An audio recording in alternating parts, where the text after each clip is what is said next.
Bienvenidos a Derecho a tu Alcance. Soy Cristina Coronado y a partir de este momento y durante la siguiente hora les acompañaré para conversar acerca de un tema que ustedes mismos han solicitado y está relacionado con la libertad, la indemnidad y todo lo que tiene que ver con los delitos sexuales.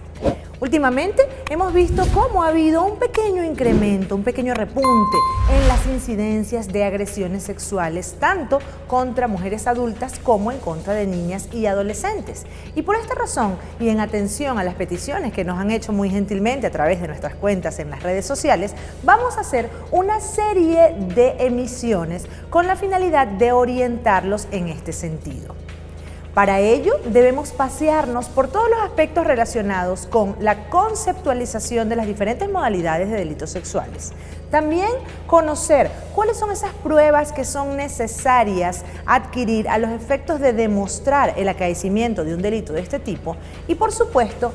tratar de discernir ese importante papel que juega tanto la víctima como el victimario y cómo cada uno de los comportamientos de uno u otro va a hacer que sea más fácil o más difícil poder determinar la demostración de este delito.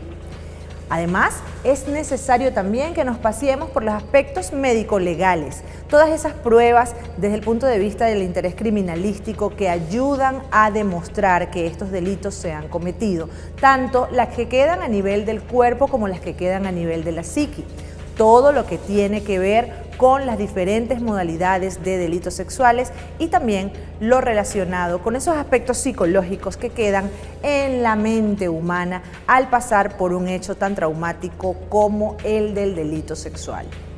Existe en nuestra tendencia y en nuestra cultura occidental el tema de querer creer que algunas mujeres son causantes de abusos y ataques sexuales. Y quiero partir con esta idea porque es una teoría bastante retrógrada y bastante discriminatoria que establece la presunta responsabilidad de las víctimas a quienes han denominado víctimas provocadoras. Mujeres que de pronto se sienten seguras de su cuerpo, de su imagen y se colocan cualquier tipo de vestimenta que puede resultar provocadora para un caballero por allí. Y en este sentido se establece entonces una pseudo responsabilidad para esta víctima por presuntamente haber incitado los instintos sexuales de un hombre. Esto no es más discriminatorio y no escapa más de la realidad porque es imposible y justamente lo que queremos atacar es esa primera percepción en la cual no existe una condición de abuso sexual o de violencia sexual en la cual la víctima haya sido la causante de esto, ni siquiera una mala interpretación por parte del sujeto activo, puesto que cuando hablamos de delitos sexuales vamos a entenderlos como todos aquellos ataques que van en contra de la libertad sexual de una mujer, de una niña o de una adolescente y que por supuesto tienen la intención de la satisfacción de los deseos más íntimos de esa persona que la ataca. En este sentido, cuando hablamos de esos ataques, vamos a ver cómo hay una amplia gama de modalidades que pueden establecer conductas bastante diversas entre sí y que en conclusión pueden ser catalogadas como ataques. Por ello, debemos partir entonces de la idea primigenia de que cuando hablamos de delitos sexuales estamos hablando de esa lesión a la identidad sexual de una mujer que va justamente con la intención de la satisfacción de los deseos ajenos y que por supuesto no cuenta con su autorización. En este sentido, es importantísimo que tengamos en cuenta el hecho de que incluso en aquellos casos en los que una mujer inicia una especie de juego de seducción o de actividad que se puede interpretar como un preludio sexual, pueden haber cambios en los deseos, cambios en las conductas que hagan que la mujer no se sienta cómoda y que sencillamente solicite a esa persona que está con ella que se detenga. Y si esto no ocurre, también esto se constituye en un delito sexual. En Venezuela, los delitos sexuales tienen una tendencia desde el punto de vista criminológico que en algunos casos por el temor y por el pudor de la mujer al estigma social forman parte de la cifra negra de la criminalidad.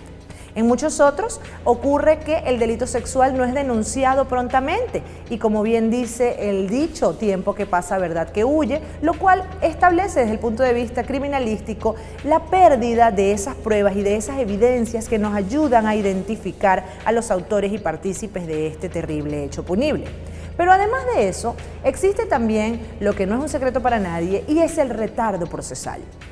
Las investigaciones tardías, la falta de respuesta oportuna de parte de los organismos de investigación y la doble victimización por parte de esas mujeres, de esas niñas o adolescentes que han sido víctimas de abusos sexuales hace que en la mayoría de los casos, incluso en aquellos expedientes iniciados, la víctima desista de querer continuar con toda esta pesadilla que constantemente se revive y de la cual no ve que tenga un fin, justamente por el retardo procesal que esto implica. Por esta razón, el día de hoy los vamos a orientar con todos aquellos elementos que pueden ayudar a una mujer a ver cómo sí se puede hacer justicia en los delitos de abuso sexual, de violencia sexual y de cómo no necesariamente tiene que estar amarrada a un proceso penal con la intención de que se haga justicia. Además de ello, es necesario que podamos distinguir las diferentes figuras de abuso sexual y de violencia sexual por la que puede atravesar una mujer, porque no es lo mismo hablar de un acoso sexual, que puede significar justamente esa persecución, esa cantidad de mensajes, incluso esa sensación que puede tener una mujer de que existe una persona constantemente vigilándola con un interés lascivo, con un interés sexual, a lo que es la materialización propiamente dicha del delito sexual, de la violación o de la violencia sexual, como se conoce en nuestros nomen juris. De allí que sea también importante e imperativo poder determinar en qué aspectos una persona se vuelve más y más agresiva desde el punto de vista sexual. ¿Cómo es ese iter criminis? ¿Cómo es esa conducta del agresor sexual que va desde el principio haciendo un reconocimiento, en algunos casos, de alguna de sus víctimas hasta llegar al abordaje propiamente dicho y a la consumación de sus intereses más bajos? No se vayan, porque al regreso comenzaremos entonces a entrar en profundidad con cada uno de estos aspectos acá en Derecho a tu Alcance.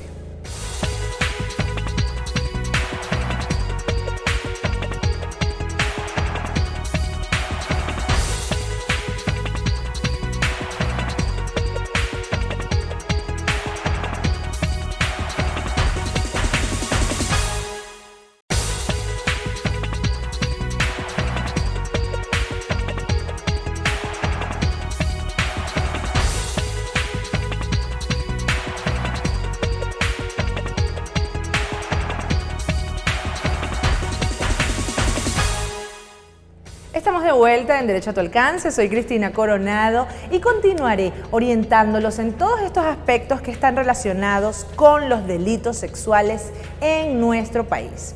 Fíjense que cuando atentamos contra lo que es la libertad sexual de una mujer, de una niña o de una adolescente, hay algunos aspectos que también vienen implícitos con ello. La libertad sexual, la identidad sexual y la indemnidad sexual.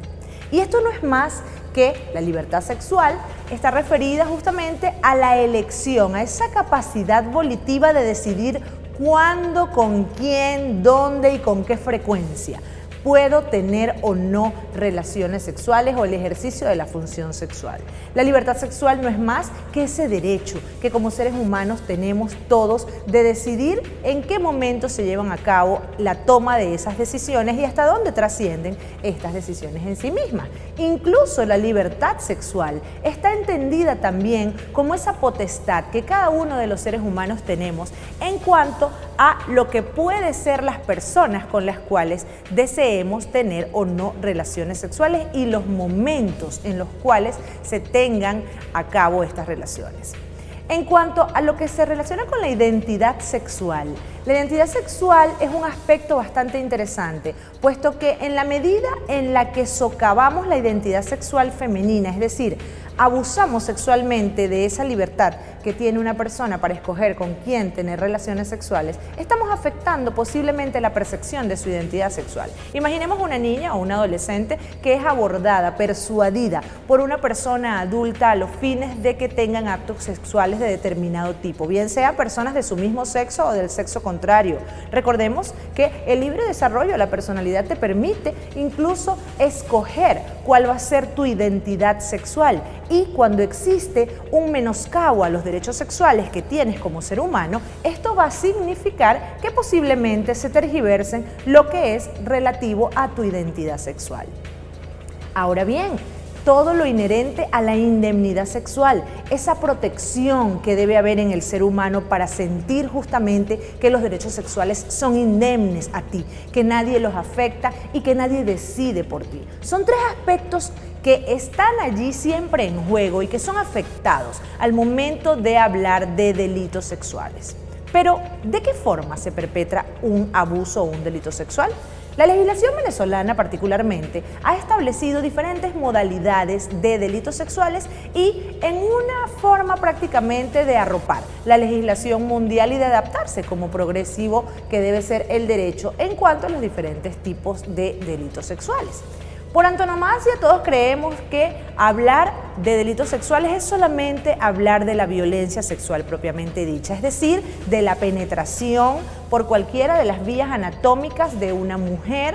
por cualquiera de los elementos que puedan considerarse contundentes o contusos para acceder al organismo, a la anatomía de una mujer. No solamente estamos hablando de abusar sexualmente de una mujer con el miembro masculino, también puede considerarse una violencia sexual la penetración con cualquier otro tipo de objeto fálico similar a un miembro masculino. Ahora bien, ¿qué ocurre con aquellas conductas que no necesariamente concluyen en una penetración, en el coito propiamente dicho? Son considerados delitos sexuales también en la medida en la cual prele la negación de la mujer, de la niña o del adolescente. Por supuesto que estaremos hablando de un delito sexual. Fíjense que el único elemento componente acá para la consumación del delito es la voluntad de la víctima. Y en este sentido resulta muy interesante darnos cuenta cómo en algunos casos algunas mujeres tienden a ver manipulada su intención y su capacidad de decisión, bien sea a través del consumo de sustancias estupefacientes, el consumo de fármacos, algún tóxico o de algún tipo de sustancia que pueda alterar su capacidad cognitiva, y también, por qué no decirlo, a través del manejo emocional que pueden implicar algunas personas adultas en el caso de las niñas. Esto, a todas luces, se va a constituir en un abuso sexual, en un delito sexual. Pero, ¿será necesario que exista entonces solamente la consumación desde el punto de vista de la penetración? No.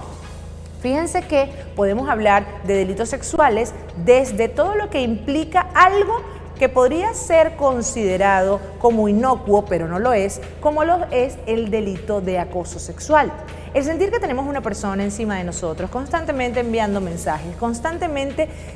encontrándolo por allí en los lugares en los que nosotros estamos de pura casualidad y constantemente pendiente de cada una de las cosas que hacemos, se puede convertir en un problema desde el punto de vista emocional. La situación acá se puede transformar en algo mucho peor cuando ese potencial agresor sexual está sintiendo cada vez más y más capacidades o más y más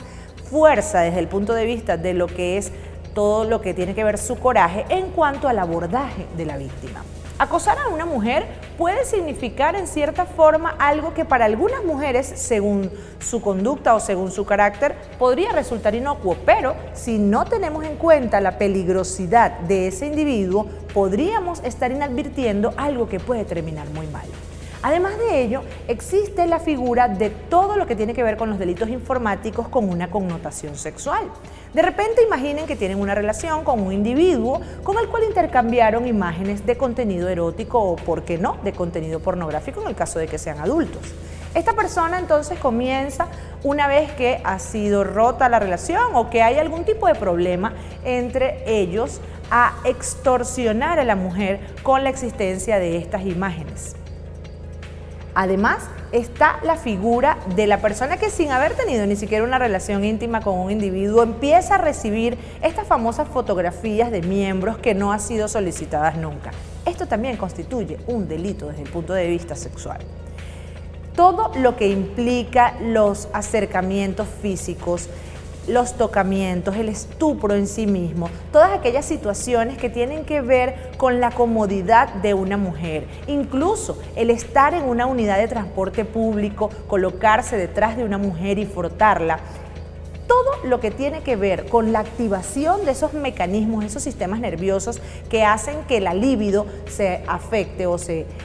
estimule en el caso de un caballero, tiene una connotación sexual. Por eso es importante que sepamos que la gran gama de delitos de tipo sexual no va necesariamente con el tema de la presencia física y de la penetración, puesto que pueden haber diferentes modalidades que coloquen en peligro a una mujer y que evidentemente requieran que sean atendidas a los efectos de una investigación. Ustedes me dirán, ¿pero qué ocurre, doctora, en aquellos casos en donde no ha habido una violación propiamente dicha, un abuso sexual? ¿Se puede formular una denuncia al creer que se encuentra uno en peligro con un ciudadano que le está acosando sexualmente o que le está enviando incluso contenido pornográfico a través de la vía digital? Por supuesto que sí, porque todo lo que tenga que ver con su libertad sexual es un delito. No se vayan, porque al regreso hablaremos de las pruebas que son necesarias recabar a los efectos de la demostración de este tipo penal. Ya volvemos.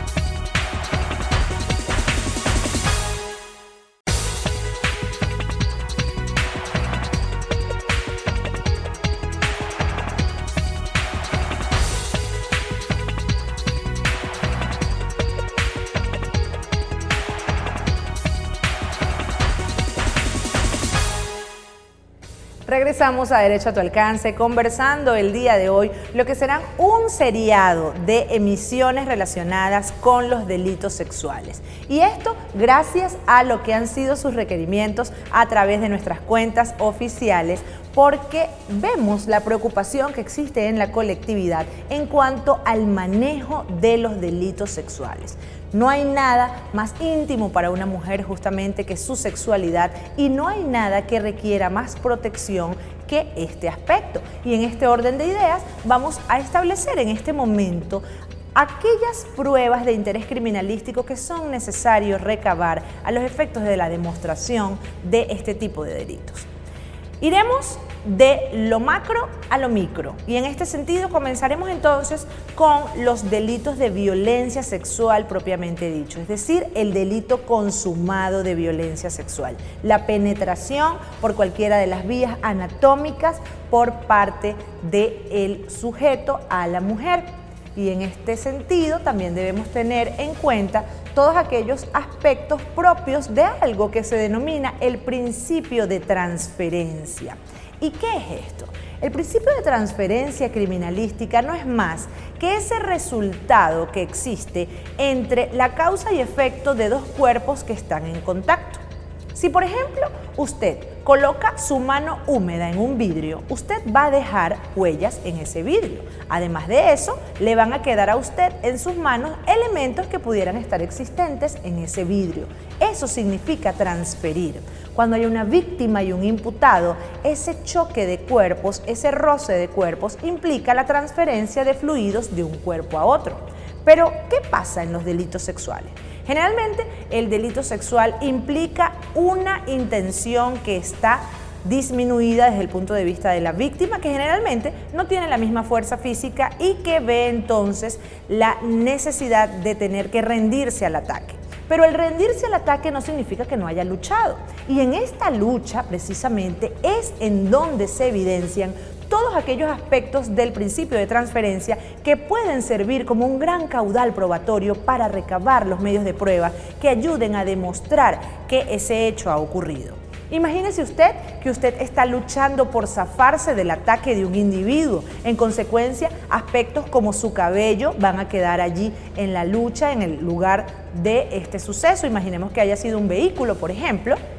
Entonces podrían haber elementos tales como su cabello, algunos botones de su ropa que quizás haya sido desprendida o arrancada para poder consumar el ataque. Y si hablamos en cuanto a lo que es la lucha en sí misma, usted en su intención de defenderse quizás pueda generar algunas lesiones en su atacante. Y en este sentido, esto es súper importante de analizar porque en nuestras uñas queda algo que se conoce desde el punto de vista criminalístico como apéndices córneos y justamente todo lo que el apéndice córneo, es decir, la uña, recaba puede constituir pruebas para demostrar desde el punto de vista genético quién es la persona que nos atacó. Si nosotros rasguñamos a un individuo, nos traemos su ADN y su ADN puede ser analizado. Me dirán que esto quizás solo pasa en las películas estadounidenses o en las series de criminalística internacional y no es así. Nuestros organismos de investigación cuentan con equipos lo suficientemente adaptados y con peritos lo suficientemente capaces para determinar la existencia de elementos individualizantes que puedan indicarnos de quién se trata la persona que nos agredió. En algunos casos, el agresor no es conocido por la víctima, en otros sí, pero independientemente de que lo fuere o no, es necesario demostrar desde el punto de vista científico que hubo ese intercambio allí desde el punto de vista de lo que es el principio de transferencia. Ni qué decir de las lesiones que quedan propias de lo que es la lucha y la penetración en sí misma. Lesiones a nivel de toda la anatomía, a nivel ginecológico, a nivel ginecorrectal. Existen, por supuesto, todos los estigmas propios de esa relación que generalmente es violenta. Y en este sentido hay laceraciones, existen equimosis que no son más que los morados y existen marcas que forman parte de todo lo que vino a ser ese interín, esa interacción allí para lograr la penetración en sí misma. Y si nos vamos un poco más allá, existirán también todas las pruebas relacionadas con los fluidos en sí mismos que se intercambiaron. Tanto el semen como todo lo que puede ser sangre, todo lo que puede ser el flujo propiamente, tanto de una persona como de la otra. Esto queda desde el punto de vista ginecológico forense allí en el cuerpo. Y de esto implica que sea tan necesario y tan importante que lo primero que debe hacer una mujer al ser atacada desde el punto de vista sexual es acudir a un centro asistencial para que estas pruebas sean recabadas. Entiendo que desde el punto de vista emocional, lo primero que una mujer desea hacer es bañarse. Cuando siente el olor, cuando viene el recuerdo, cuando tiene la sensación y se observa y siente pues evidentemente que se encuentra sucia, pero pensemos en que al hacerlo perdemos la factibilidad de recabar estos elementos de prueba que van a ayudar a dar con este individuo y a encarcelarlo en su debida oportunidad. Además de ello, están otros elementos que quizás no tienen que ver propiamente con el aspecto científico desde el punto de vista de lo que son pruebas hematológicas o pruebas de ADN, pero sí están también desde el punto de vista criminalístico interesantes para poder individualizar un individuo. ¿Por qué? Porque esto ayuda a determinar de quién se tratan las personas. Por ejemplo, si tenemos a un acusador sexual que lo hace a través de las redes sociales o que lo hace a través de nuestra cuenta personal o nuestro número telefónico, la evidencia digital que queda allí con ese contacto, con esa cantidad de mensajes que se envían constantemente, constituye una prueba.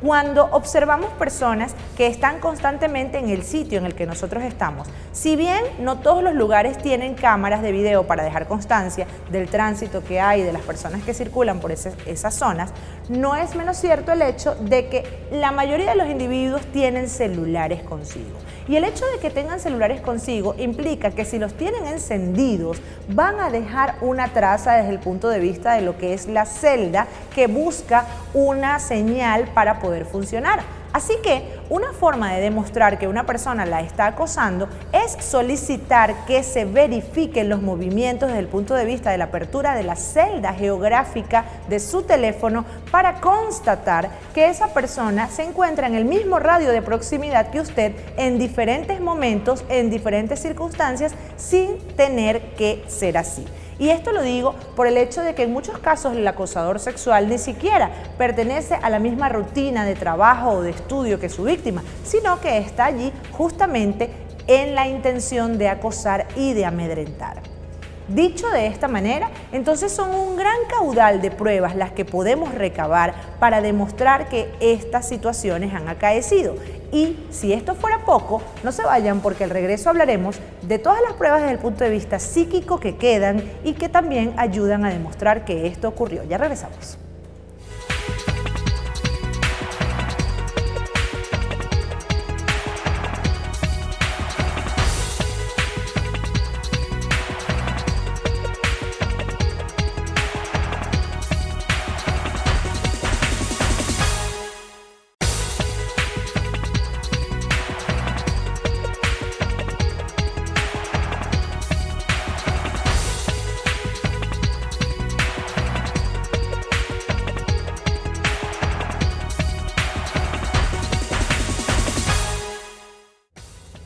Regresamos a Derecho a tu Alcance y en esta última parte del programa conversaremos acerca de esos aspectos que quedan en la psiqui de las víctimas y que necesariamente deben ser utilizados para la demostración del hecho punible.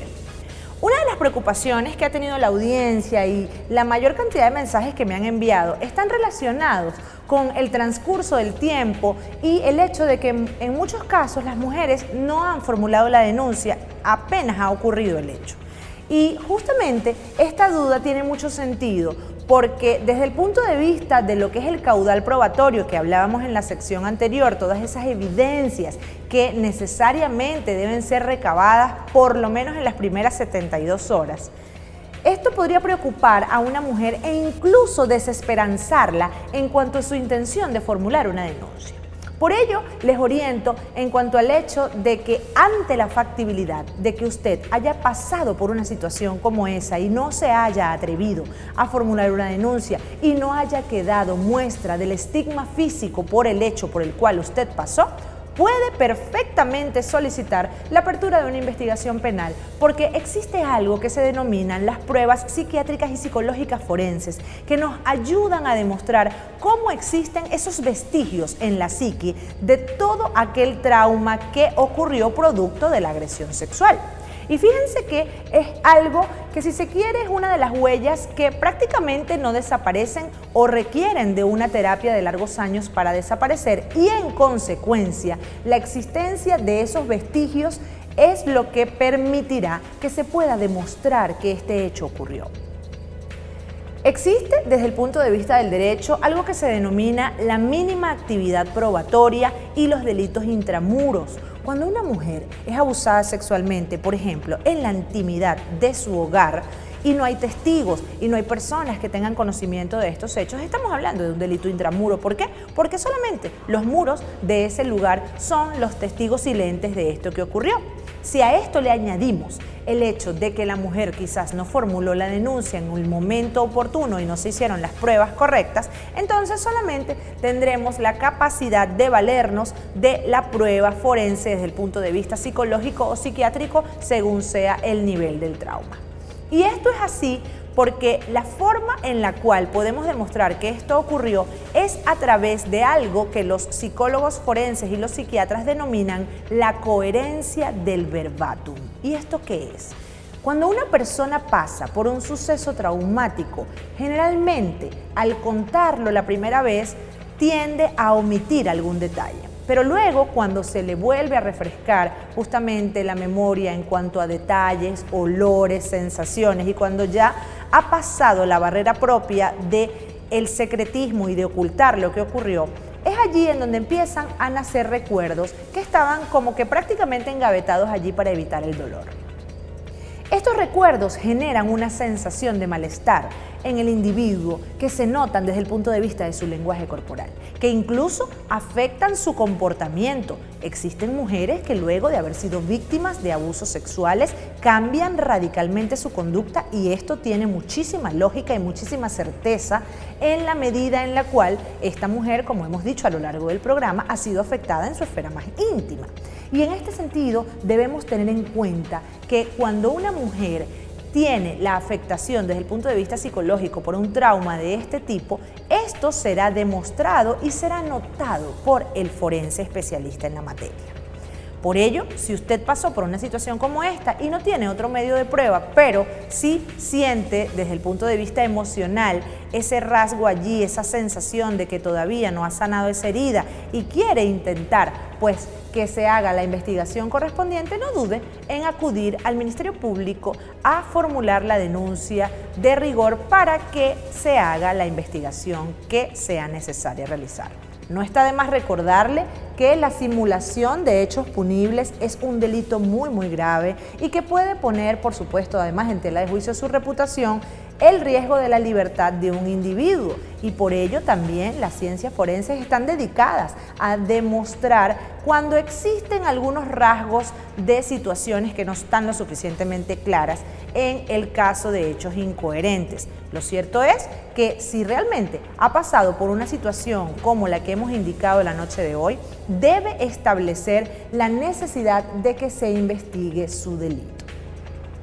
Le recordamos que a partir de este momento y durante las siguientes semanas estaremos hablando acerca de todo lo que tiene que ver con los tipos de abusos y ataques sexuales, justamente en atención a lo que han sido los diferentes requerimientos que han hecho. En nuestra próxima emisión hablaremos de los delitos sexuales desde el punto de vista del tipo informático, esa gran cantidad de hechos que se han ido incrementando y en los que lamentablemente se han ido involucrando niños, niñas y adolescentes y que tienen preocupadas a toda la colectividad al respecto. Además, tengamos en cuenta el hecho de que cada una de las informaciones suministradas acá deben ser complementadas por personales de su confianza, por grupos de apoyo que tengan que ver justamente con este hecho que probablemente usted haya pasado y que en algún momento tienda a afectarle desde el punto de vista emocional, para que tenga en cuenta que esta orientación, si se quiere, figura como el primer paso